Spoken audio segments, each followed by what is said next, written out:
saya yakin bahwa gini, kebijakan pemerintah itu menyelesaikan masalah, tapi akan menimbulkan masalah baru.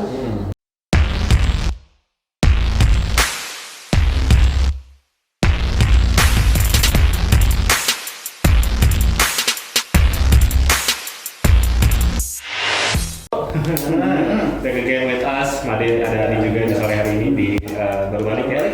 Yang spesial di sore hari ini adalah Kaca Muda, kita punya teman ngobrol nih, jadi nggak berdua doang atau bertiga biasanya sama anak-anak di luar lain. Sekarang kita kedatangan tamu spesial. Ada siapa, boleh diperkenalkan diri kita? Ya, terima kasih. Assalamualaikum warahmatullahi wabarakatuh. Waalaikumsalam. Buat Kamade dan sobat radio semuanya. Perkenalkan, saya Haris Hijrah Wicaksana. Kebetulan saya tinggal di Serang. Hari ini aktivitas saya sebagai satu dosen di Untirta di jurusan administrasi publik. Administrasi publik. Administrasi publik negara, publik atau negara ya, di S1-nya, yang di S2-nya dosen di Pasar Sarjana Magister Administrasi Publik di Untirta juga. Dan dapat amanah tambahan hari ini di Stip Syabudi menjabat ketua Stip.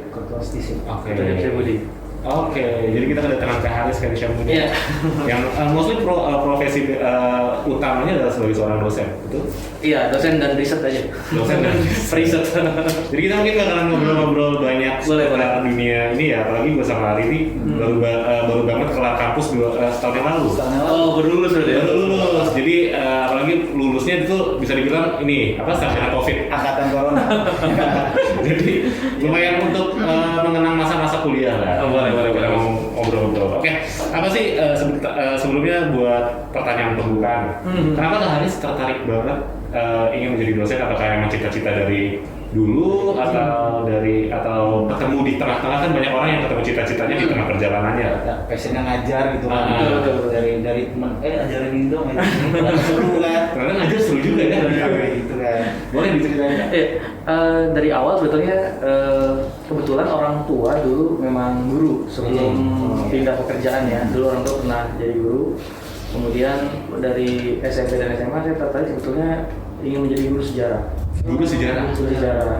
Tapi berkata lain, karena tidak diizinin sama orang tua pada saat itu, akhirnya kuliahnya keterima di Untirta.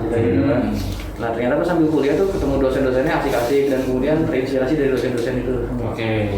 Dan endingnya sih sebenarnya akhirnya kayaknya jadi dosen tadi bener seru dan sebagainya, dan terinspirasinya dari dosen-dosen itu juga. Dosen sendiri. Betul. Jadi melihat cara ngajarnya, terus Kak Haris juga kebetulan nyambung sama dosen tersebut, justru memotivasi Kak Haris. Betul. Terus kenapa bisa nih punya jalan dari dosen itu awalnya gimana? Setelah pasca kuliah sebetulnya jaringan ya. Ketika kita kuliah kan ada dua pilihan ya, kita mau jadi kuliah itu kupu-kupu. Iya, pulang. Iya, boleh pulang atau cuman hanya kunang-kunang, kuliah senang-senang gitu kan. Sayang sekali. Nah, kemudian saya kuliah senang-senangnya diimbangi dengan aktivitas organisasi. Beberapa organisasi internal maupun eksternal yang saya ikuti di zaman kuliah S1. Nah itu akhirnya membuat beberapa jaringan, kolega dan kawan-kawan. Nah setelah kebetulan saya lulus nggak lama waktu itu berapa? 3 tahun setengah lah. 3 tahun setengah. Jadi bisa bilang kumlaut. Waktu itu lulus kumlaut semester 7. Pas baru lulus sebelum di wisuda diajak coba mau nggak jadi asisten dosen gitu. Katanya. Oke, berarti awal mulanya justru dari asdos. Dari asdos dulu kan S1 nggak mungkin jadi dosen, nggak boleh. Oh emang nggak boleh ya? Nggak boleh, nggak bisa. Minimal S2. Nah kemudian karena memang hobi juga ya riset dan sebagainya, ada beberapa kerjaan mungkin dosen ya kita sering bantu untuk riset, untuk bikin laporan paper mereka dan sebagainya. Nah nggak lama-lama habis itu dari lulus S1 habis itu lanjut lagi ke S2 lagi. Kalau S2 saya di Unis Tangerang. Tadinya saya daftar di Unpad. Cuman karena kondisi pekerjaan kan sambil kerja juga nggak kekejar kayaknya waktunya dan jarak ya gitu. Akhirnya nggak diizinin sama pimpinan juga, terlalu jauh karena Akhirnya saya ambil di Unis Tangerang. Unis Tangerang jadi. Tahun 2008 sampai 2010 waktu itu. 2008 sampai 2010. Itu S2. S2. Berarti dalam 5 tahun udah dapat gelar S2 ya kan? Sudah. Terus untuk lanjut ke S3 nih? Nah, habis itu S3 terinspirasinya pas saya dapat tugas ke Bandung ceritanya. Tugas ke Bandung. Tugas ke Bandung. Nah, pas tugas ke Bandung kebetulan waktu itu dosen saya Bu Dr. Ayuning itu sedang S3 juga di Unpad. Nah, kebetulan saya nggak sengaja ketemu sama beliau di Bandung. Nah, kebetulan beliau minta antar ke kampusnya ke Dago, ke Unpad. Nah, udah gitu saya ngeliat di kampus kayaknya adem, asri gitu kan. Saya bercerita kapan bisa kuliah lagi di sini gitu kan. Nah, itu 2011-nya. Nah, akhirnya nekat lah saya ceritanya pas 2012 awal cari beasiswa, ikut tes beasiswa, 2012 keterima di Unpad. Terima di Unpad. S3 S3 di Unpad jadi. Sampai 2017 awal. Sampai 2017 awal. Jadi 4 tahun setengah. Itu kan cepat. Enggak lah, itu agak telat setahun saya. Cepat. Buat kita yang satunya saja sudah tarik nafas panjang, termasuk cepat gitu. Tapi kalau misalnya yang kayak perjalanan kakak nih, itu termasuk berarti harus punya niat yang besar kan? Betul. Apalagi niat di dunia pendidikan itu sendiri, karena kan nggak gampang kan, maksudnya banyak orang-orang termasuk kita berdua yang rasanya satu saja sudah ngap-ngapan gitu, ini sampai S3 kita bukannya nggak punya ketertarikan untuk lanjut S2 atau S3, cuma kan banyak faktor gitu juga kan. Gimana sih cara kakak buat untuk konsisten gitu membulatkan tekad? Ya kalau saya sebetulnya kalau diseriusin kan nanti agak jadi beban ya. Saya berpikirnya ya udah akan jadi mahasiswa. Statusnya kalau mahasiswa enak ya. Enak. Pertama bisa lebih happy, lebih ceria, terus ketemu banyak mahasiswi juga kan gitu kan. Betul.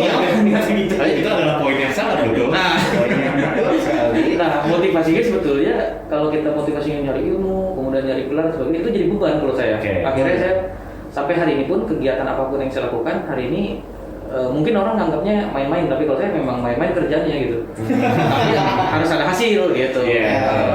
Dibanding kalau kita target diseriusin, going to the point apapun itu, akhirnya kalau tidak tercapai akhirnya galau, kecewa, kemudian itu kan jadi obat yang paling sulit ya untuk move on kembali ya. Betul. Nah makanya saya sampai hari ini apa yang dari dulu saya tertanamkan, ya saya hidupnya ya udah untuk yang penting happy, senang-senang yang saya suka saya lakuin, kalau yang nggak suka ya udah saya tinggalkan aja. Betul. Prinsipnya sama kayak saya sih sebenarnya. Nah, kalau misalkan nggak suka tapi dilanjutin buat apa? Iya. Jadi mending bikin happy dulu baru kita rasainnya kayak kerjaan kita. Iya. Betul. Agak kayak gitu ya. Itu ternyata terjadi juga di dunia. Maksud gua apapun profesinya emang harus seperti itu kan basicnya. Basicnya gitu. Apalagi sekarang dunianya kan berubah ya, kaum milenial dan sebagainya. Jadi apapun yang dilakukan udah.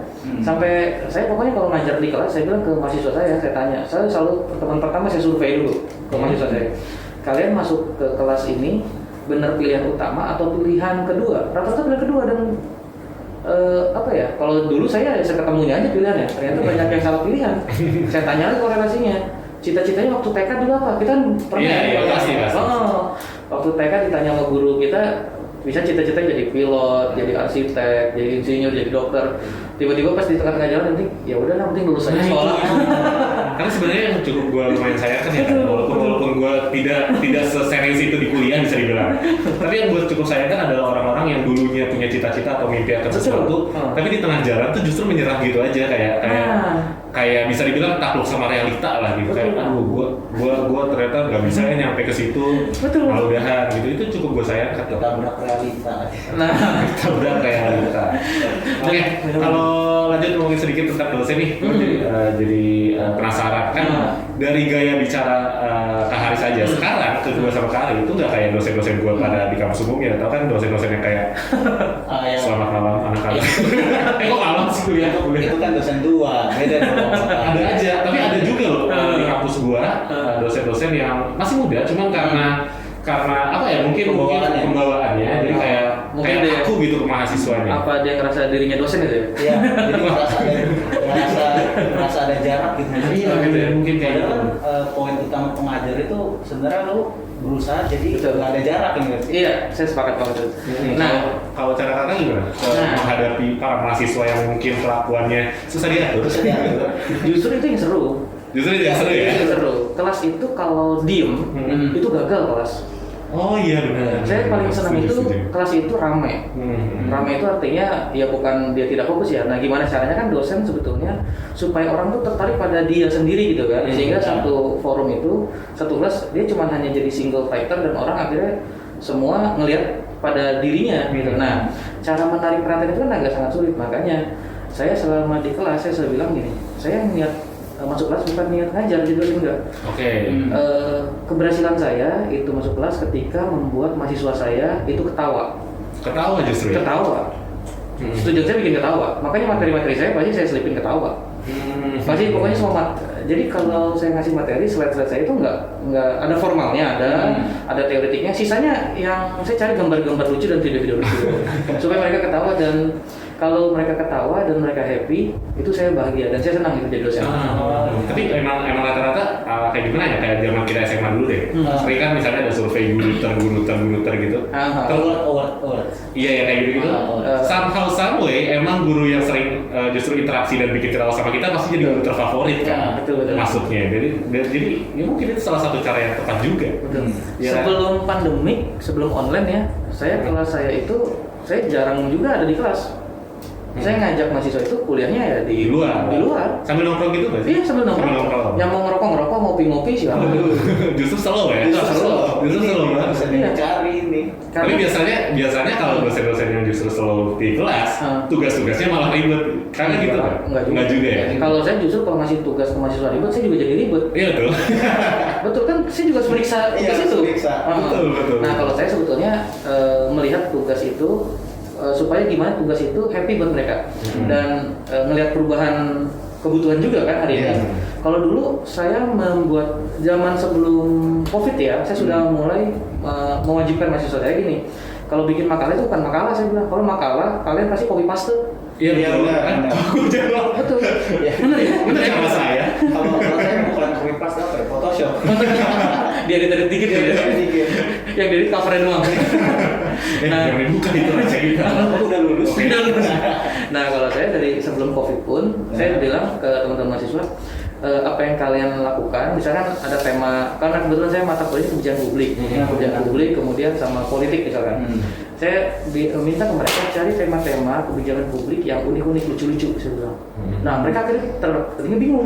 Nah contoh saya bilang ada kebijakan misalkan untuk kaum difabel misalkan. Kaum difabel misalkan kan dibuat di trotoar tuh jalan untuk kaum difabel kan. Tapi ada beberapa tempat pas jalan yang untuk kaum difabel ternyata tiba-tiba di tengah ada tiang listrik. Oh iya. Pernah lihat nggak itu? Pernah lihat. Nah saya suruh cari-cari yang lucu-lucu begitu. Jadi kontradiktif antara tujuan kebijakan yang ingin dibangun dengan hasil realita di lapangan. Nah saya bilang itu baru kebijakan lucu. Nah jadi mereka akhirnya tertarik nyari-nyari gitu-gitu gambarnya. Iya. Tapi itu bikin mereka malah lebih fokus sama apa yang lucunya sih. Iya. Tapi kan seenggaknya ngambil daya tarik sih. Iya, ngambil ketertarikannya itu yang penting. Ada lagi pas saya lihat dapat berita misalkan, contoh nih, bukan saya mau jelekin di ini ya, contoh Kota Serang. Kota Serang itu di Cicar itu di Carrefour ya, di Carrefour McDonald itu kan ada jembatan penyeberangan jalan. Iya. Itu kan tengahnya bolong-bolong. Tengah jembatannya. Tempat jalan itu banyak yang bolong. Nah saya tahu dari mana, mahasiswa saya nyari. Kan saya kasih tugas itu, mereka nyari unik-unik. Ya, saya kirim foto tuh, cekrek. Jadi makalahnya cerita yang gitu itu lucu-lucu kan lucu. Ya, berarti kalau orang niatnya nyebrang itu supaya aman. Iya, ini malah kayak Ninja Warrior. Kayak benteng Takeshi. Gimana nih Tuhan? Tapi lo butuh ini nggak sih Kak? Waktu yang cukup lama untuk beradaptasi menjadi seorang dosen ngajar di depan mahasiswa banyak. Oh iya, pasti. Kalau lo sendiri ngalaminnya berapa lama? Kalau dihitung waktu kayaknya bingung juga ya, tapi setiap hari kita memang harus memperbaiki diri kan. Kalau saya selalu melihat itu apa yang sudah saya lakukan, saya langsung review juga dari materi yang saya buat, kemudian apa yang sudah saya lakukan. Ketika ada mahasiswa yang nggak fokus saja, saya langsung evaluasi nih, ini kenapa ya, gue ngajar kenapa gitu kan, dalam hati gitu ya. Nah besok dievaluasi untuk pertemuan selanjutnya apa ada yang kurang menarik untuk ini. Nah kemudian saya selalu menyelipkan tema-tema yang terkait dengan kaum milenial juga. Jadi saya nggak langsung karena ngomongin kebijakan, biasanya orang ngomongin tentang negara kan pusing banget ya. Iya, iya. Apalagi ngajar jam 2 siang. Ngajar jam 2 siang ngomongin kebijakan dan negara bikin pusing gitu kan. Itu kelas kosong tuh ya gitu. Ya kita ngomong 5 menit mereka tertidur. Iya, betul. Tertidur kan jadi sepi banget itu kan. Mereka ngajar absen. Nah saya juga bilang ke teman-teman saya nggak pernah akan meriksa absen. Kalau Oke. kalian absen aja 1 sampai 15. Iya. Saya nggak butuh absen kalian, saya bilang. Yang saya butuhin kalian datang ke kelas saya happy. Iya, Saya dan bilang gitu. interest sama topiknya. Nah, itu sama topik yang Iya, saya akan iya. bicarakan gitu. Tapi kalau untuk butuh absen, kalian absen aja saya nggak akan hitung kok. Saya bilang. Wah, jarang ada dosen saya ngomong seperti itu kan. Dicari nih sama teman-teman kelas gue dicari. Nah gitu, itu tujuan lo buat bolos aja. Oke, Kak Jamila, kita masih akan ngobrol-ngobrol lagi sama Kak Haris juga. Ini satu spoiler yang gue pengen tanya untuk Kak Haris adalah gimana caranya, mungkin tips and triknya buat anak muda kayak kita nih yang udah merasa sulit banget untuk belajar gara-gara males atau mager gitu. Iya, iya. Gimana caranya supaya termotivasi dan yang sampai kayak Kak Haris sampai duluan dong. Nah, Mungkin habis yang lagu yang satu ini ya. Boleh. Saya terus 88 FM Radio Indonesia. Still with Kak Haris nih di baru balik, ada Mari sama Ari juga. Dan tadi kita udah ngobrol soal menjadi seorang dosen yang Haris ya. Tapi tadi gue yang pengen banget gue tanyain adalah pengalaman, bukan pengalaman, lebih ke tips and trick sih. Tips and trick. Gimana caranya nih supaya punya apa ya, bisa bilang niat atau motivasi gitu untuk ngejar gelar S3 gitu, gelar dokter yang bisa dibilang lumayan tinggi. Bukan lumayan lagi, emang tinggi. Tinggi banget. Emang tinggi, apalagi anak-anak sekarang tuh banyak ya stigma-stigma masyarakat, apalagi di lingkungan yang berada di gue kan. Kalau orang atau pelajar yang udah ketemu duit, itu pendidikannya kadang ditinggalin, dilepas gitu. Gimana menurut lo, Pak? Nah, kalau menurut saya sih gini, kembali sebetulnya pada niat orang tadi ya, sebetulnya nggak ada yang salah sebetulnya ketika dia memilih akhirnya aktivitas bekerja terlebih dahulu atau dia tetap menyelesaikan perkuliahannya. Tapi saya punya pengalaman, dan ini dari guru saya, dari almarhum Prof. Yudhistira, dia selalu bilang gini ke saya, Riz, dalam hidup itu pasti selalu ada masalah. Kuliah juga masalah, kata dia kan, masalah. Tinggal pilihannya, tinggal kamu menyelesaikan mana. Kalau masalah hidup, itu sebetulnya kuliah kehidupan. Kuliah kehidupan itu nggak akan ada habisnya, ujiannya. Naik levelnya terus-terusan kan. Selesai itu kalau kita sudah meninggal katanya. Nah, tapi kalau kamu tentang kuliah akademik, masalah perkuliahan kamu itu ada batas waktunya. Jadi selesaikan. Bisa jadi masalah kuliah kamu itu sebetulnya masalah kehidupan kamu. Jadi mendingan selesaikan, pilih yang mana gitu. Nah akhirnya dari situ terinspirasinya ya, kalau bagi mahasiswa saya juga saya ceritakan begitu ya. Saya bilang kalau kalian ingin menyelesaikan masalah hidup, mungkin salah satu masalah hidupnya masalah kuliah Anda. Selesaikan kuliah Anda dengan baik, itu merupakan salah satu menyelesaikan satu masalah hidup Anda, saya bilang gitu. Itu sih sebenarnya untuk triknya. Jadi dari situ saya selalu milih pilihannya apa yang lebih penting, prioritas disebutnya skala prioritas, itu yang saya pilih. Kalau kita sudah capek-capek kuliah 7 tahun atau 5 tahun ya, tiba-tiba kita milih karir, tiba-tiba itu di DO kan kuliah lagi dari nol lagi. Kita belum punya kesempatan. Iya betul, tanggung.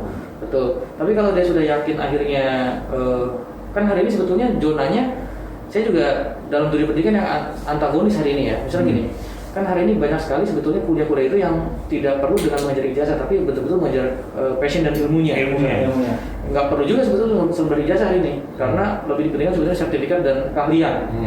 Nah, saya sih sepakat bahwa hari ini pendidikan itu pilihannya bukan hanya sebatas gelar jadi sarjana, magister atau doktor, tapi sebetulnya keahliannya.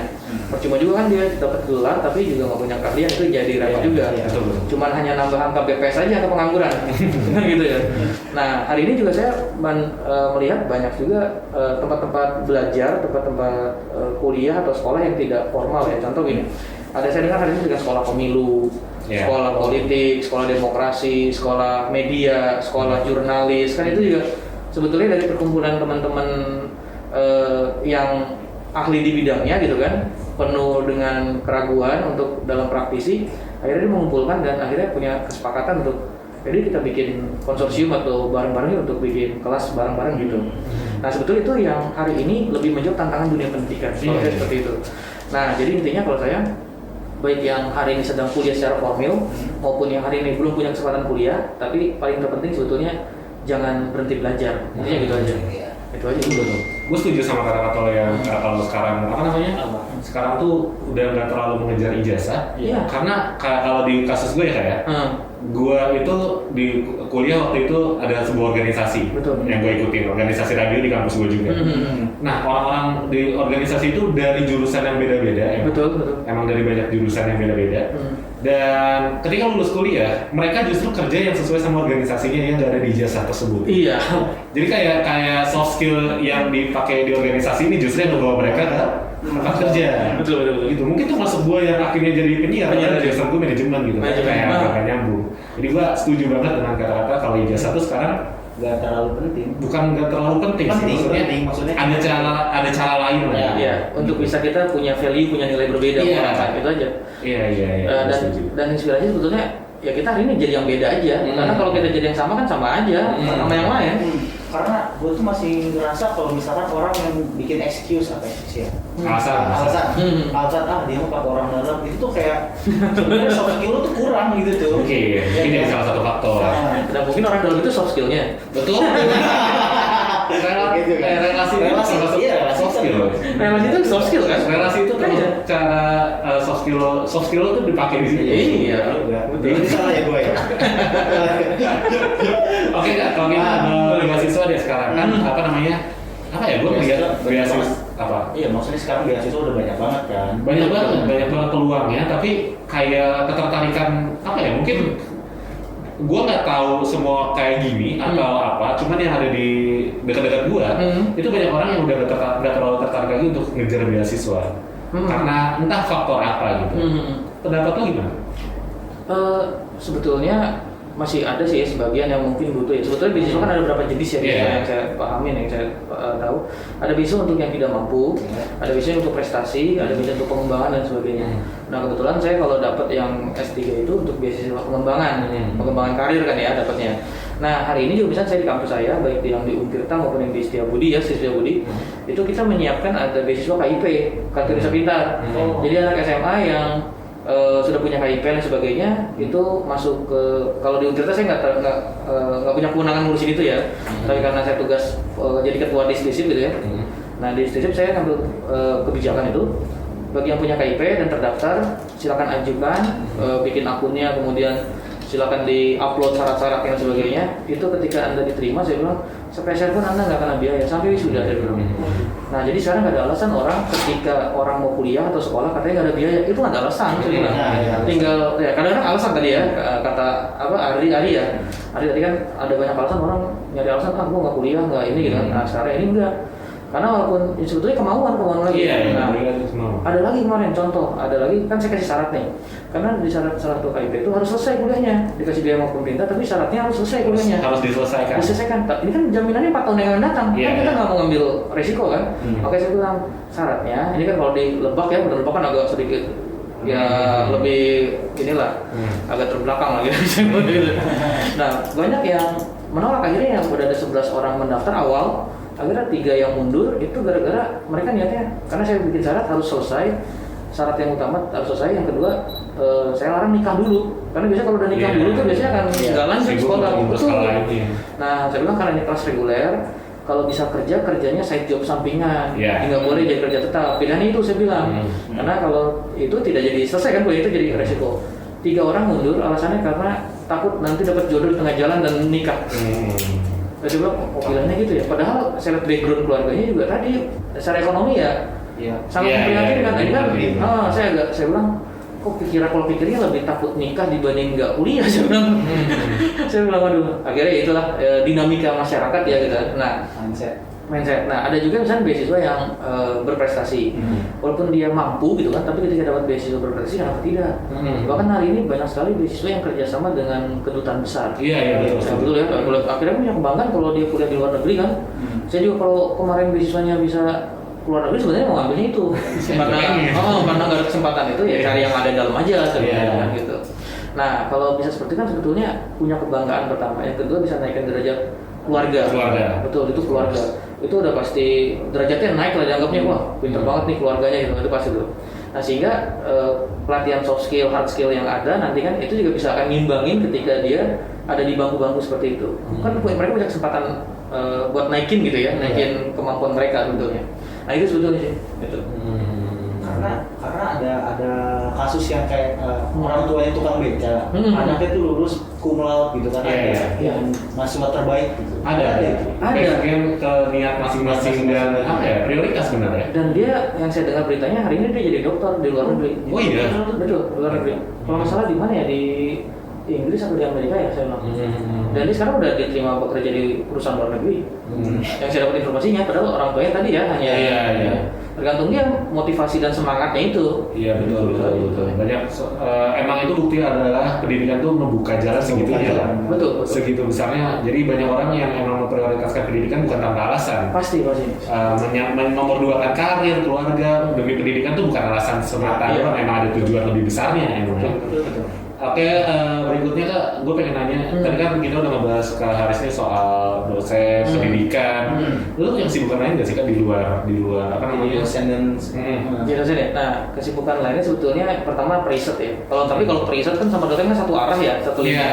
Emang satu lingkup. Satu lingkup. Nah, akhirnya riset yang awalnya fokus pada dunia pendidikan, hari ini fokus risetnya akhirnya saya sama beberapa teman-teman gitu ya, dengan ada mahasiswa yang saya tarik gitu kan, ada dengan adik, dengan kolega-kolega lain. Ya, akhirnya saya bikin perusahaan terkait dengan konsultan. Ada beberapa konsultan AMDAL, konsultan UPL, konsultan untuk laporan Monef, dan konsultan untuk, bahkan yang hari ini saya lagi pegang konsultan beberapa rancangan peraturan daerah. Kalau yang udah jadi di Lebak ada 3 yang sudah dapat tahun ini, yang satu udah rampung hari ini.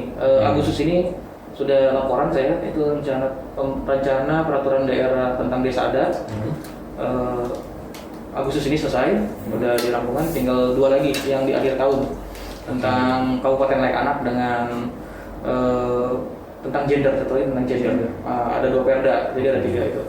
Jadi awalnya saya merasa dulu kalau kita ketemu dengan masalah itu jadi beban. Hari ini saya dapat rezekinya dari orang yang punya masalah. Jadi konsultasinya begitu kan? Betul. Sumber uangnya. Sumber dari masalah orang. Betul. Nah itu yang hari ini sedang difokusin. Kedua sih yang saya fokusin juga, memang akhirnya tadi betul juga, nggak selamanya jalur kuliah kita itu menemukan jalannya dan selinier dengan passion kita. Ada beberapa usaha juga yang saya jalanin terkait dengan program sembako, ada di bidang-bidang sembako ya. Karena saya menilai gini, dalam pandemi ini ada 4 usaha doang yang nggak akan bangkrut.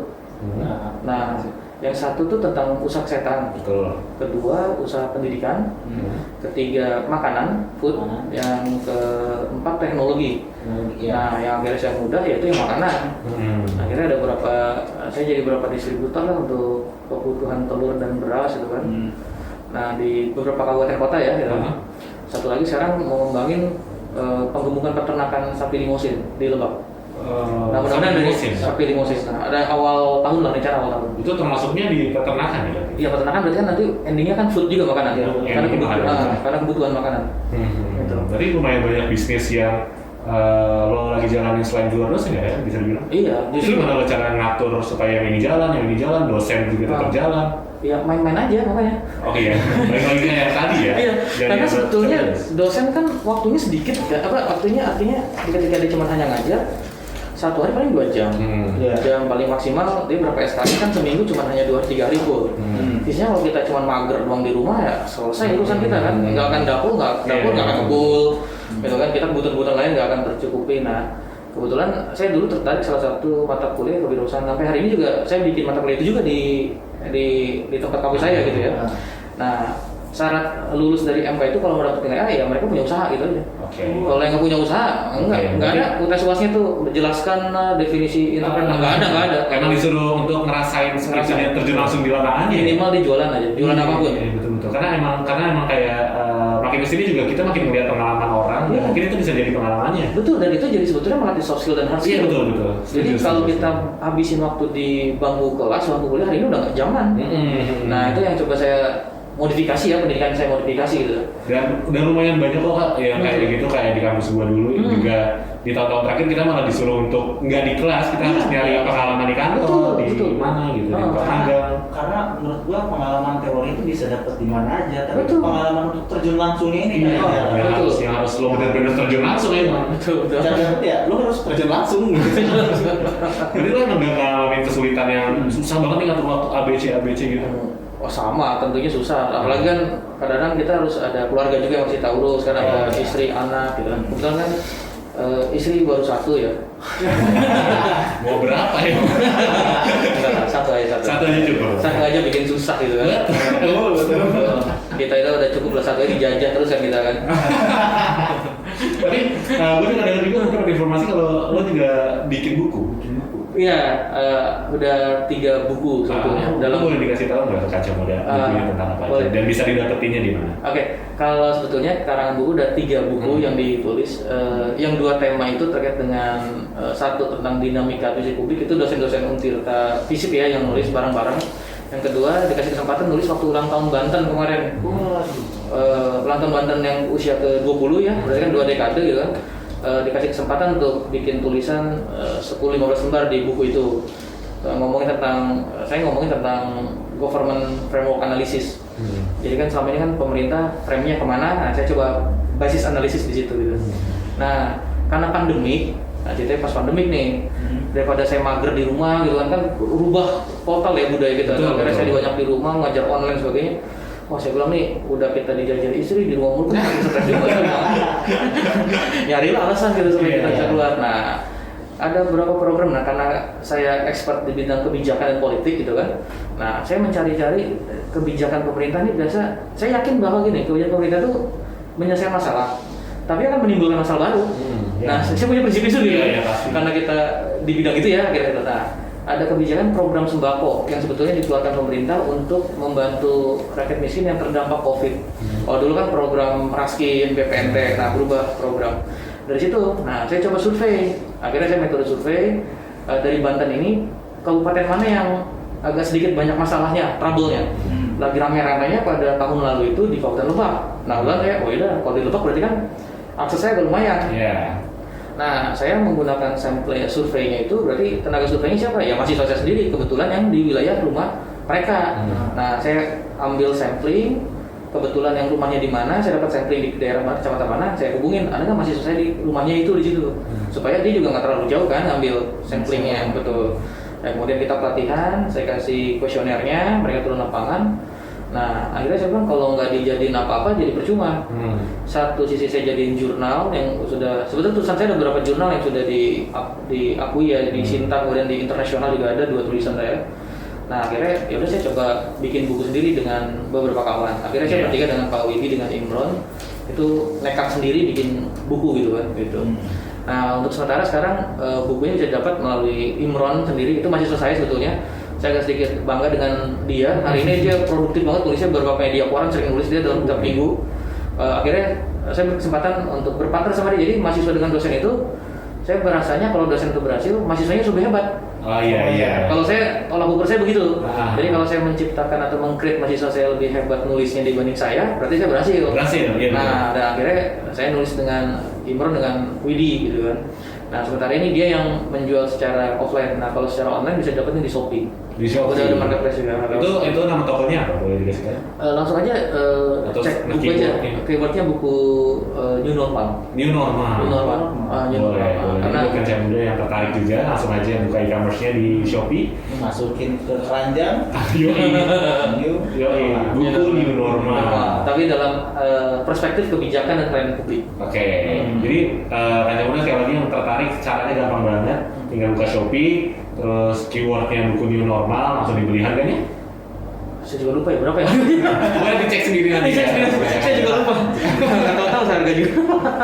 Oke Kak, terakhir deh. Boleh. Yang terakhir, bukan pertanyaan sih, lebih ke lo punya pesan nggak untuk Kaca Muda nih? Karena kita Kaca Muda yang lagi mendengarkan itu juga mungkin banyak yang berasal dari usia yang lagi menempuh pendidikan, betul, S1, S2, apa SMA gitu, anak-anak muda gitu. Lo punya nggak sih pesan-pesan buat Kaca Muda yang sedang mendengarkan? Ya, pesan saya sebetulnya yang hari ini juga saya lakukan, pesannya cuma satu, lakukan aja, to do aja. Saya terilhami dengan teorinya Thomas Erdai ya di buku Kebijakan Publik. Dia bilang selama ini bilang gini teorinya, what government choose to do or not to do. Jadi kalau kurang lebih artinya apa yang pemerintah lakukan dipilih untuk dilakukan atau pemerintah tidak melakukan apa-apa. Jadi kalau pemerintah melakukan itu disebut kebijakan, tidak melakukan apa-apa juga kebijakan. Nah, saya jawantahkan pada diri saya sendiri dari teori yang besar tadi, saya jawantahkan pada diri sendiri. Jadi saya bilang apa yang kita lakukan hari ini yaitu kebijakan pribadi kita, keputusan kita, murni kita. Tuduh aja, lakukan aja, jangan tuduh karena keberhasilan kesuksesannya itu bisa didapat ketika kita tuduh melakukannya. Memang kalau kita tuduh melakukan, ada kesempatan gagal, ada. Tapi di sini juga ada kesempatan berhasil. Dari kegagalan itu kan kita berproses untuk akhirnya menemukan sebuah karya atau sebuah produk atau sebuah hasil nanti yang kita dapatkan. Makanya tuduh lakukan, saya bilang itu. Tapi kalau sudah not tuduh, ya artinya udah kegagalan udah pasti didapat. Udah pasti didapat. Nggak pernah nyoba. Nah, iya nggak pernah nyoba. Akhirnya misalnya hari ini ada rame banget lagi CPNS ya gitu kan. CPNS. Nah udah kalau mau CPNS ya Lama aja dulu. ya coba aja, rezeki mah kan nanti nggak tahu di mana, tapi kita maksimalin usahanya gitu. Betul. Tuduh lagi saya bilang itu. Udah lakukan aja. Jadi mau Ada kata-kata yang bisa yang gua quote dari Yoda di di Star Wars. Do or do not, there is no try. betul. Jadi ya lakuin aja. Lakuin aja udah. Coba. Nggak ada coba, lakuin aja. Betul. Pokoknya coba-coba juga itu lakuin. Makanya saya bilang saya ngapain aja, main-main aja. Iya betul. Nah, usaha mau gagal, ada berapa usaha, banyak banget usaha gagal ya. Rugi banyak banget udah kayak gitu saya pokoknya.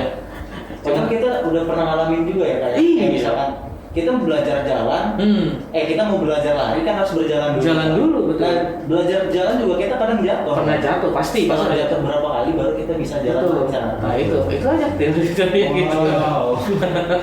Arif kuat. Harus kuat menutup perbincangan kita hari ini. Thank you so much ya. Sama-sama. Sharing ilmu ke kancah muda, ke Radio One Indonesia juga. Semoga sukses di bisnis. Amin. Bisnis kedepannya segala bisnis. Amin. Sukses juga buat Radio One. Siap, terima kasih. Terima kasih Kak. Sama-sama. Oke, untuk kancah muda jangan kemana-mana, stay tune terus di 88 FM Radio One Indonesia. Masih banyak lagu-lagu up to date spesial buat lo. Hari ini akan dilanjutkan oleh Hi-Fi, tersenyum untuk sekian. Tersenyum untuk siap. Pastinya film favorit gue Mariposa. Spesial buat lo.